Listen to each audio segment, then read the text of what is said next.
bajarên kevnar digerim her bir rengên xwe dixemile Azadî ve gulên biharê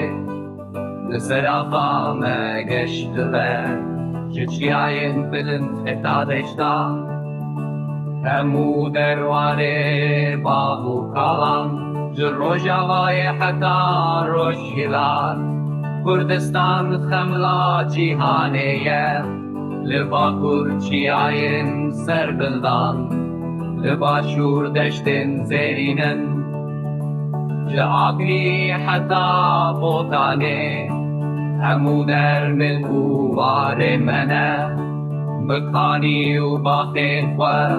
bi çand û dîroka xwe ya kev her bajar çîrokek vedibêje ji dema bavû kalên me li ser ya şaristaniyê em ê ava bikin welatê xwe bi hêviya rojên geş û rom em ê bijîn di nav azadiyê li ser ya şaristaniyê